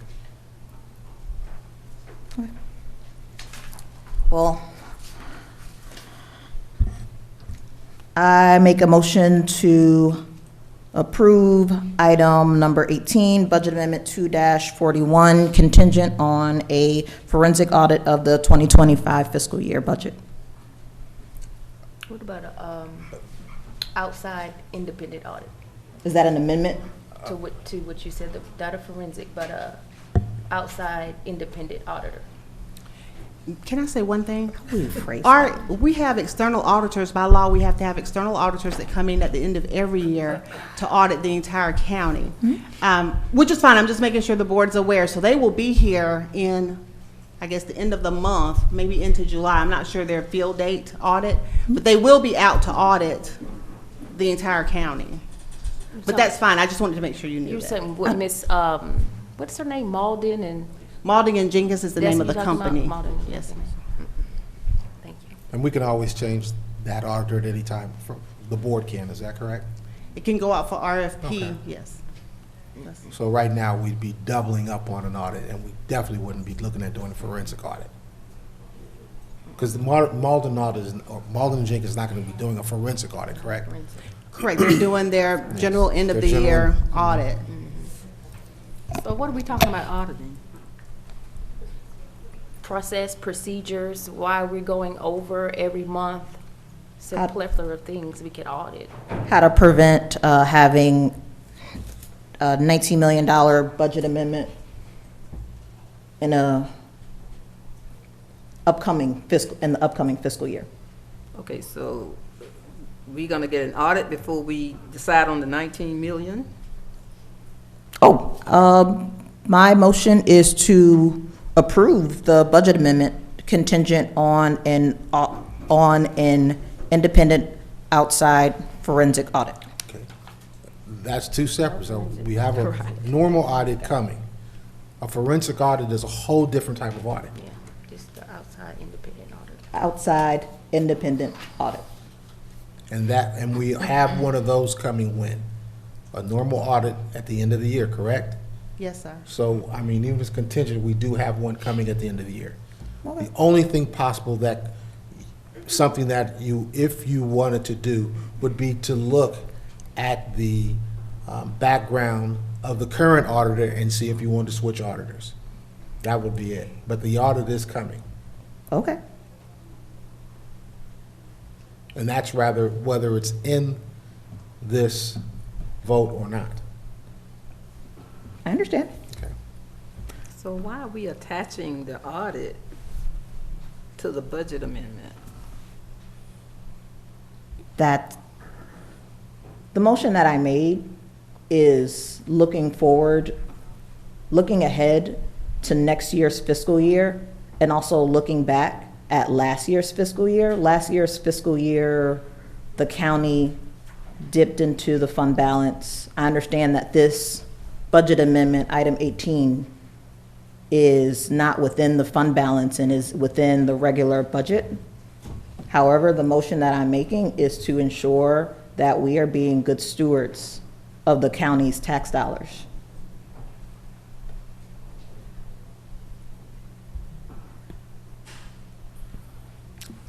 There's a motion on the table. It's been properly seconded.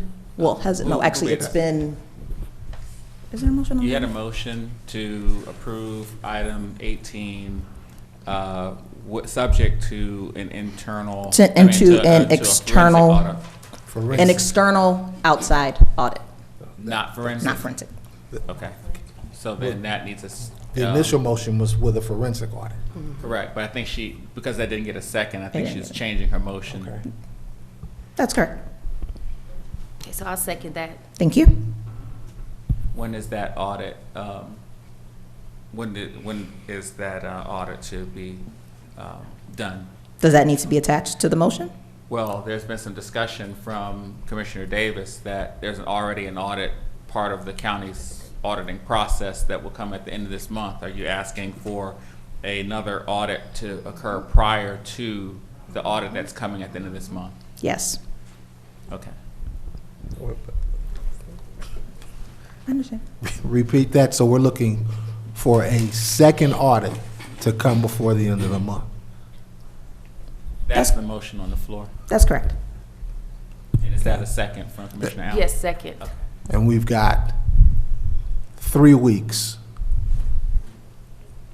to find someone to complete an audit by the end of the month. Well, that's easy. There's someone right here in downtown Jonesboro. I don't know how you guys do the process, but the same guy who does Jonesboro, Hampton, so we can find an auditor. I can find one as soon as I walk out the building. So there's no problem to find an auditor. We also have 3 weeks to make a decision around the next year's fiscal year budget before we vote on that. All right. There's a motion on the table. It's been properly seconded. All in favor, say aye. Aye. All opposed? Nay. Nay. Any abstentions?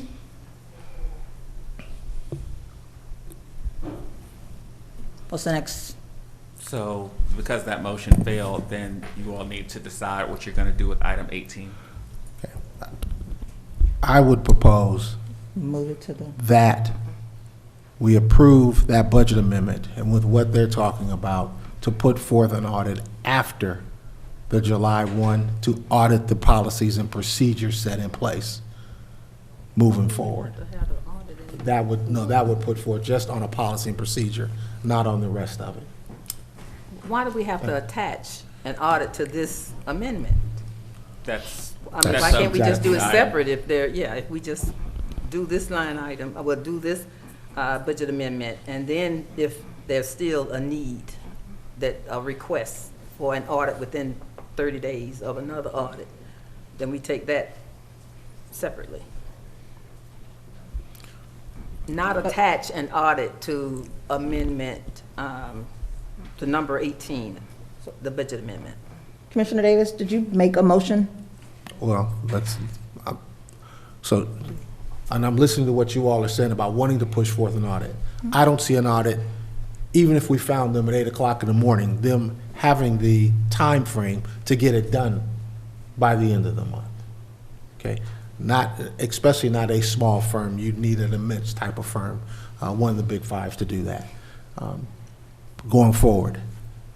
And that's why I said we have the regular audit that's going to take place. We go with that. But if we want to go ahead and audit the procedures and policies that we have for it, we can do that. But the money's still being approved. Correct. And So you guys- either way we've the done money it. is still being approved, so I don't see if we do the problem is starting audit now or next month. It's all the same. But I guess in the original one, you wanted it done by the end of the month, is what I heard. She didn't give a deadline. Can we approve? Yeah, there was no There was no deadline. deadline, so no one's saying it has to be done by the end of the month. We're just requesting the audit. I The money's specifically- already being approved. I specifically didn't add a deadline to the motion.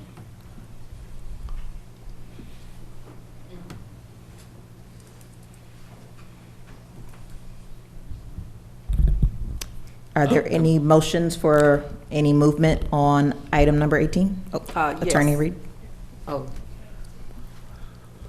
Commissioner Hamburg or Attorney Reed, did you Well- have a suggestion, or were you? Well, I thought that Commissioner Davis had made a motion, but Yeah, I will keep the same motion. I will motion that we go ahead and approve and put forth the recommendations for a policy and procedure audit after our normal annual audit. okay, but what about item 18? right. What is your motion related to Oh, item 18? To approve with that motion. So, We're approving that reallocation of the $19 million. and that is with the other policy audit on top of that? Is that- After our normal audit is done on policies and procedures. Also, with the 50 million overage from last fiscal year budget, is a lot, the whole procedure of how money is being handled here in Clayton County should be audited, in addition to the policies and procedures. There is no one on this board, not the DCOO and not the COO, not the interim CFO, anyone is minding the shop on how the money is being spent here in Clayton County. So that is the request. We need some policies and procedures. We need, as a board and as a departments, to figure out who is going to put a cap on the expenses. There's an old saying, when you find yourself in a ditch, stop digging. And that's what we need to do. The county finances is in shambles. Yep. I'm going to say it. Well said. So right now, Commissioner Davis has a motion on the floor. I don't believe it's received a second. Right, that's the, I understand. so Madam Chair, you can Is there a second? call for a second, and if there is no second, then there needs to be another motion for item 18. Is there a second to Commissioner Davis's motion? Motion fails.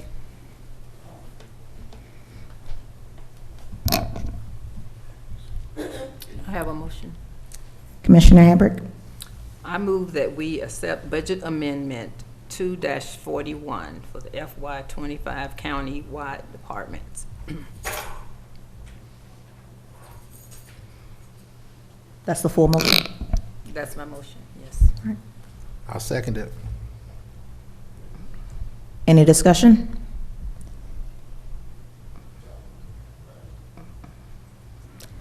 All in favor say aye. Aye. All opposed? Nay.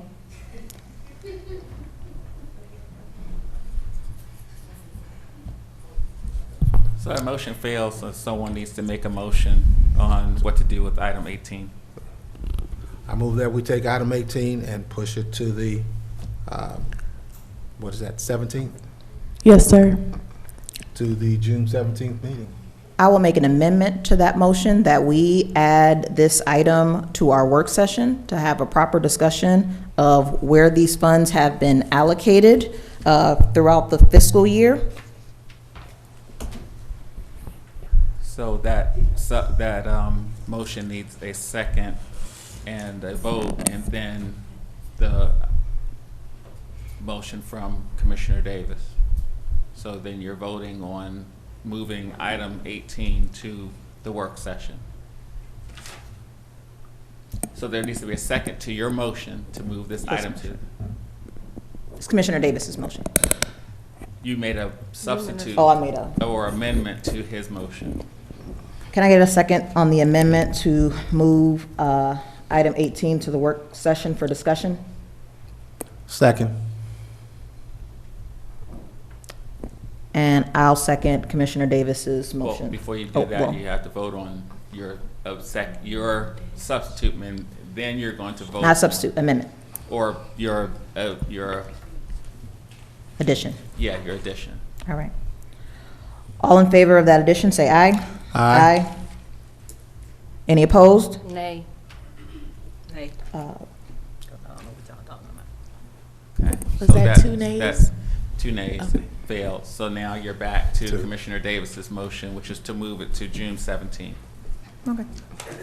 And you need a second for that. Well, I have a question before that. Is there a time, is this time sensitive? No. Since it is the end, we're nearing the end of the fiscal year. It's the end, June 17th would be fine, though.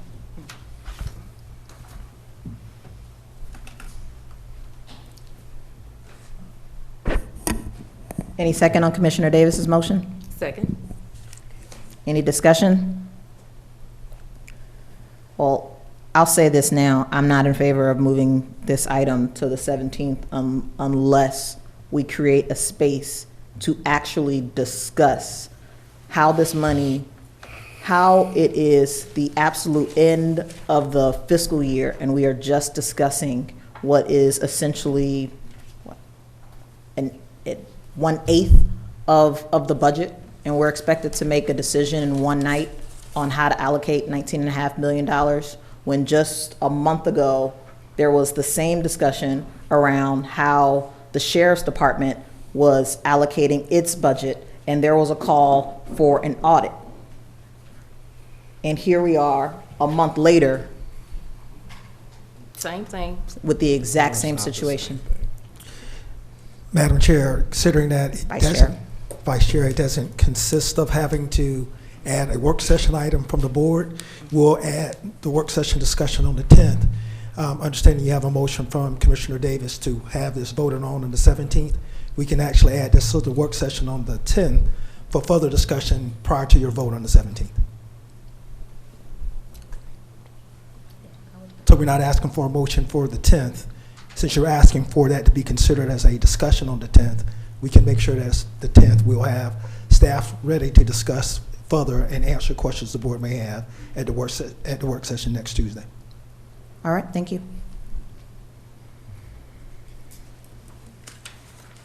There's a motion on the floor. It's been properly seconded. Any additional discussion? Yes. Commissioner Hambrick. Considering what the COO just said, would you be willing to change your date from the 17th to the 10th, which is the work session coming up? I think that was a He's saying it will be on the 10th. We're just Okay. moving, we're just voting on the 17th. Okay.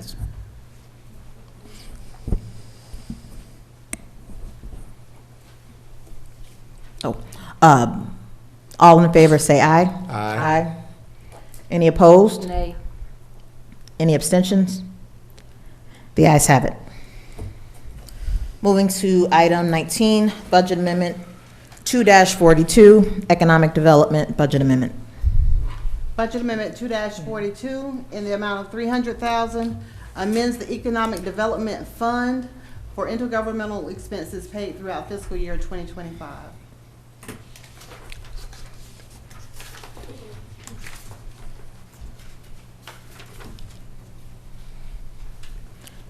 Any questions? Yes. Since we just had this long discussion on 18, would it be okay for us to just have the next two items, which is 19 and 20, which are budget amendments also, move to the work session? Or is any of this, will any of these be a time-sensitive item? It's not time-sensitive, it can wait. This is the Economic Development Fund, though, and it's for a payment that has already taken place to the Development Authority. And then Budget Amendment 2-43, which is the next item, is for the Medical Self-Service Fund. Just a note to the board that it's not the general fund, either one of these.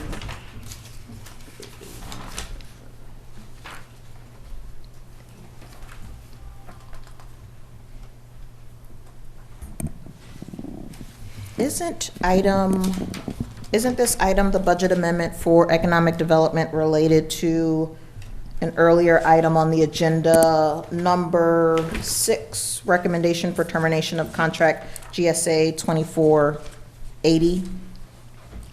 No, ma'am.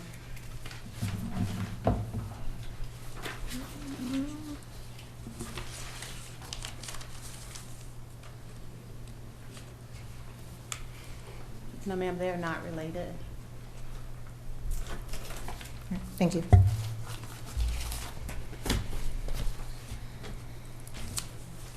Commissioner Hamburg, was your motion to move items? It was not a motion, it was just a comment. Since we spent all that time on 18, would we do the same thing for 19 and 20? Or would we just go ahead and add 19 and 20 to the work session of June 10th? Is that the date? Yes, ma'am. So I can make it in the form of a motion. Go ahead. Is that your motion? Yes, my motion is to move 19 and 20 for the work session on June 10th for a discussion. Does that need to be motion to move those items, or does a date need to be selected when we'll vote on those two items? You could have it move to the work session for discussion, but at some point, I would imagine that finance will put this back on the agenda for the 17th for consideration. Thank you. All right. So there's a motion on the floor to move items 19 and 20 to the June 10th work session for discussion. I'll second. All in favor, say aye. Aye. Aye. Any opposed? Any abstention? The ayes have it. We'll move items 19 and 20 to the June 10th work session. Item 21 has been moved to June 17th, as well as item 22 was moved to June 10th. Yes. So next on the agenda, we have board appointments. Madam Vice Chair, there's still item budget amendment 2-44. 44, the add-on for the sheriffs. Yeah, add that at the end. Oh, okay. I just have it after board appointments. Okay. Item 23, board appointment for District 4 for Community Service Board. Commissioner Davis, what is your preference? I move we hold that until the June 17th meeting. Clear. And what's your preference for the board appointment for the Library Board? Library Board, I move that we appoint Ms. Ebony Michelle Brown to the Library Board to fill the unexpired term of Ms. Lauren Payne. Excuse me. Can you repeat that name, please? Ebony Michelle Brown. I'm clear. Second. All in favor, say aye. Aye. Any opposed? Any abstentions? The ayes have it. We have an additional item, which is an emergency addition. It's the budget amendment to the Sheriff's Office, Budget Amendment 2-44.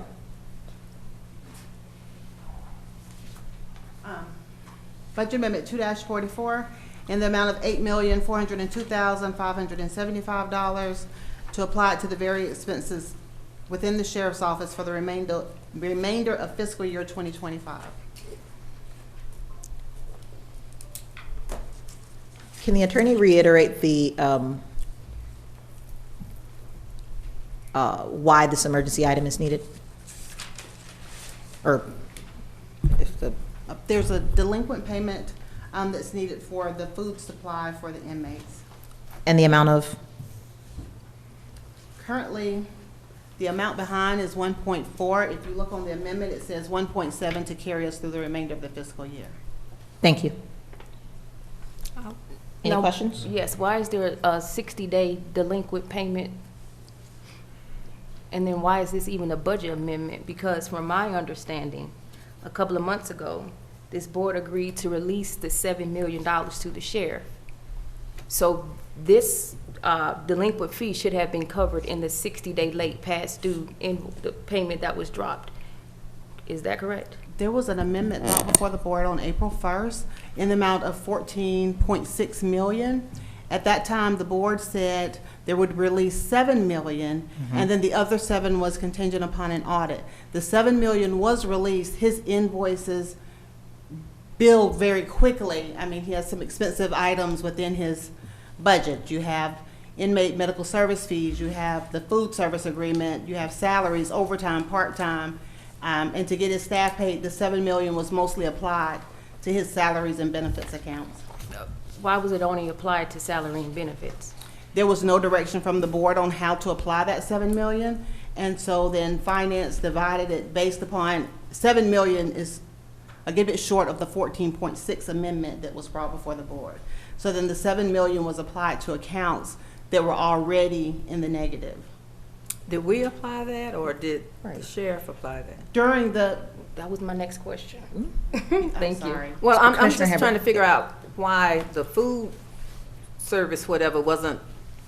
At that time, in April 1st, it wasn't behind to the degree that it is now. Once the $7 million was released, we applied it to accounts that were already in the negative. At that point in time, we had not received that invoice. So could he have used that for the food? No, because it was Meals. given to the salaries. Can you let Commissioner Hebert finish? And once again, that was in April, that was, so we did not have that invoice at that Oh, time. okay. I just received that notice yesterday or whenever I sent you guys. So the we email. didn't know that it was in the. Well, not like that, no. Okay. We had been paying the invoices, so once a department gets an invoice, they put it in the system for finance to pay, or they send it over for finance to input. The invoices that we had up until that point had been entered into the system for payment. Okay. So I have a follow-up question to that, because it's in regards to, you mentioned that the board didn't give direction on how that $7 million was allocated, but it's not typical for the board to direct how the sheriff's budget is allocated. So can you explain a little bit more about how salaries were paid ahead of the food invoice? Finance presented an amendment that was $14.6 million. During the board meeting, while you had a $14.6 million amendment in front of you, the board said reduce it to $7 million. They didn't say put $1 million here, put $2 million there. So once we got back in finance with the direction to reduce that amendment to $7 million, we applied it to the accounts that were in the red. And at that point in time, that food and dietary account was not in the red. And we did not have an invoice that said there was a payment required of this amount. To my knowledge, we did not have that. Now, at that time, I was not the CFO, so correspondence may have gone to the CFO that I did not see. It may have been emails that I was unaware of. So there were at the time that, on April 1st, when the board received the budget amendment for the additional $14 million for the sheriff, are you saying that there were already accounts that were in the negative? Yes, the salary accounts, if an employee works that time and has earned that income, then we paid the individual the amount owed to them for the salary accounts. But my question is about the process and the timing of how the board received the request for the budget amendment for the sheriff's department, the same way that we're receiving the budget amendment for the $19.5 million for the county, when the account for the sheriff's office was already behind. Can you explain to me the timing of it? Because when our budget amendments brought before the board, When the amendment, and I misspoke, when the amendment was brought to you guys, the sheriff still had, and I'd have to go back and look at the actual amendment. I want to think the sheriff's office still had about $7 million left on his bottom line, in which he could move money around within his line items. Shortly thereafter, his payroll is substantial. So once a payroll hits for the sheriff's office, it doesn't take long for him to go into the red, which is why we brought that amendment at that time. So once we brought that amendment and the next payroll and the next invoices hit for his larger accounts, medical service fees and the food service, is when his account went into red. Like the sheriff right now, he still has a positive amount on his bottom line. He is not completely in the red, but he needs this amendment to go through in order to make those payments. He can do line item transfers with the funds that he currently has right now, within his line items to pay certain invoices. That department or that office, any department, controls their own line items as far as putting them in the system, and they go through the approval process. okay, thank you. Are there any other questions? So this $8 million gets him supposedly through the end of the year, gets the sheriff's office through the end of the year. Correct. Okay. Now that's barring any unforeseen settlements or civil service Correct. settlements or any type of other settlements that may occur that we can't foresee at this point in time. And this right here is not a reallocation. This is coming out of general fund? Yes. That was one of the reasons I was suggesting we go ahead and pay the 1 point something million for the meals and wait until the next meeting and have the balance of that, because maybe by then we would have received the information we have requested from the sheriff's office. Well, Okay. if I'm looking at the first two, my whole thing would be to pay the meals as well as the medical service, because we definitely don't want those going to the or lapsing. Whoever for 2 weeks. For 2 weeks, so I mean, Well, I could, But if it's back due, so what you're paying is back due. So once you approve this 1.5 million, that's past stuff that was owed in addition to all the other invoices. There still is going to be a need of another budget amendment if possibly. Because if that's just getting current, what about the future invoices? The 1.7 that's listed on that budget amendment should take him through the remainder of the fiscal year, Yeah. as long as they That's what I was asking. continue. Well, That's what I- and that's what okay, I so want to do, the 1. As far as food and dietary Right. supplies, would catch him up and leave enough in that account if the funds are not transferred anywhere else to take him through the end of this current fiscal because if we year. looked at those two, that comes to roughly $6 million. well, I would like to make a motion to, make a motion to give to the sheriff's office, the 1.728,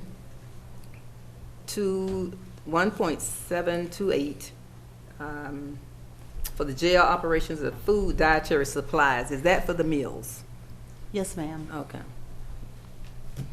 So that we pay for the meals through this fiscal year.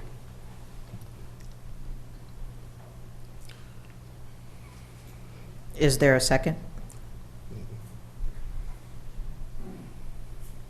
With no second, that motion fails.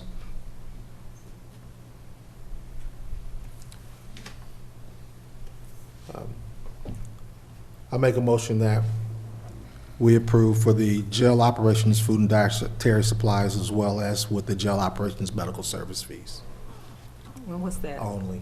How much is that? That's $4 million, which takes it to about 6.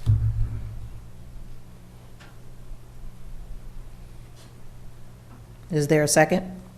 Second. Any discussion? If we continue to parse payments, how much money we're going to allocate to the sheriff's department, we're going to continue coming back to the situation where we have outstanding invoices and bills that need to be paid. And we're just going to keep coming back to having this conversation about how much money does that office need, the same way that we're having conversations about how much office individual departments within the county needs. So I know you have a motion on the table, but either we approve the full item so that the full amount, so that we're not coming back and having conversations and piecemealing this budget. Question. Attorney Reed, if the motion that Commissioner Davis puts here up today, if that fails, and then if Commissioner Reeves wants to do the full amount, if that fails, nothing happens. So then at that time, does that open us up for lawsuits?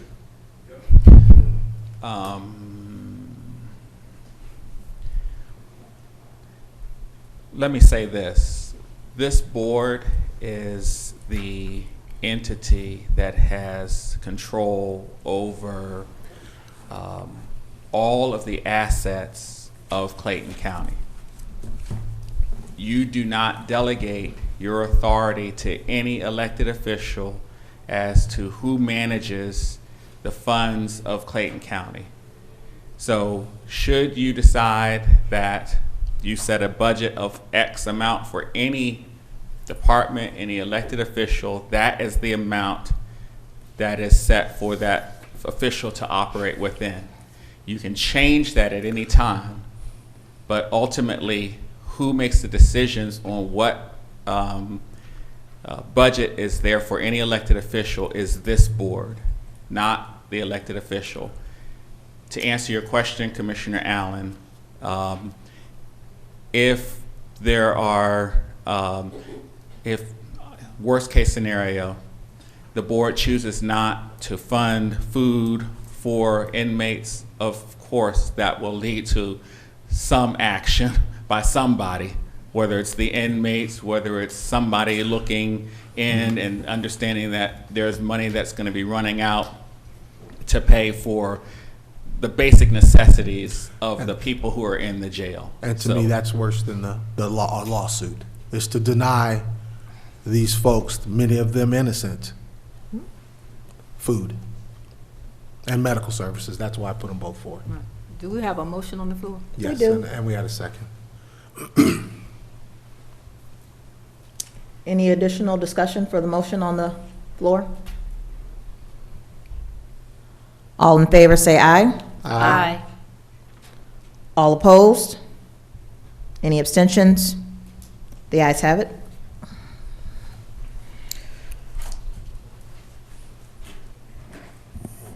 All right.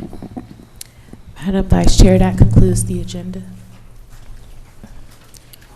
Attorney Reed, do we have a need for executive session?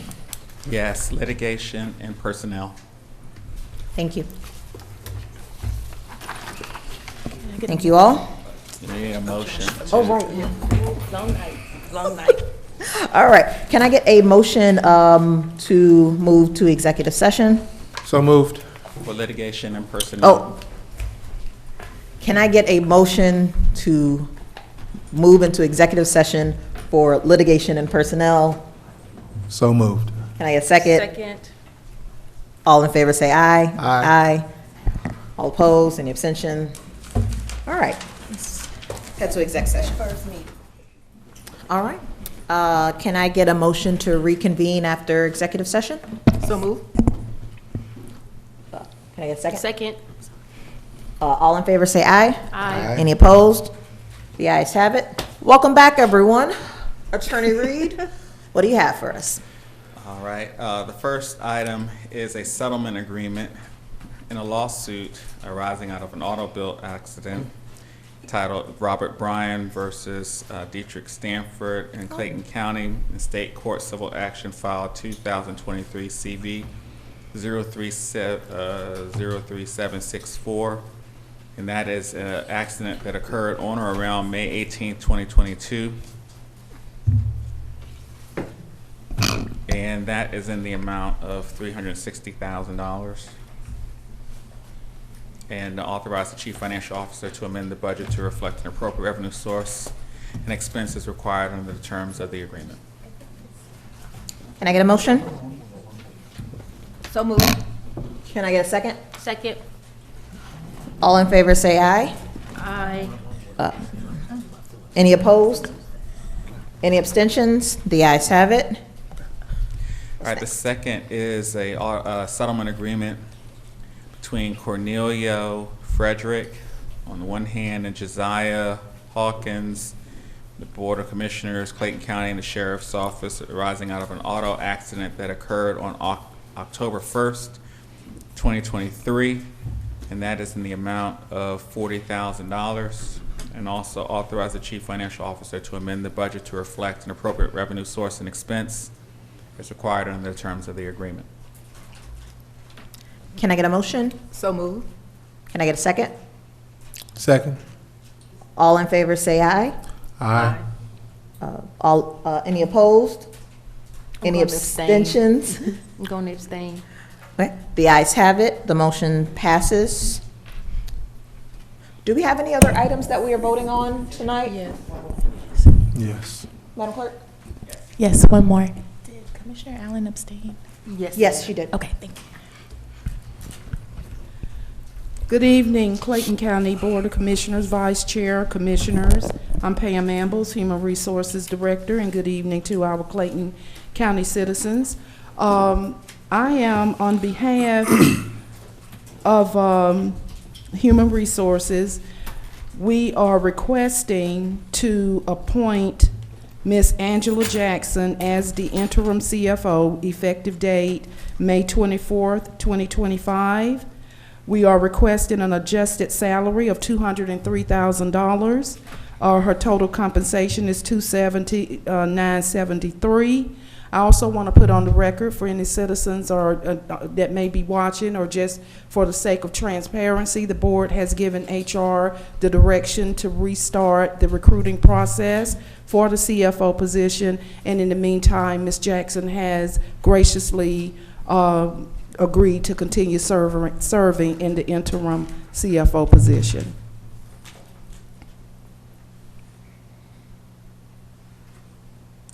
Need a motion? Yes, can I get a motion? So moved. Second. Did I need to explain did we need to spell out the full motion? She just did. She did that. Okay, just checking. All right. We have a motion on the floor that has been properly seconded. All in favor say aye. Aye. Any opposed? Any abstentions? The ayes have it. Do I do that? Right. Can we go? Motion to adjourn. We don't have Thank that. you. Can we go home? Oh, we're good? Okay. Motion to adjourn. Thank you all. It is 8:38 p.m. Can I get a motion to end the night? So moved. Adjourn. Seconded. Adjourn. All right, all in favor say aye. Aye. Thank you all. Y'all have a great night.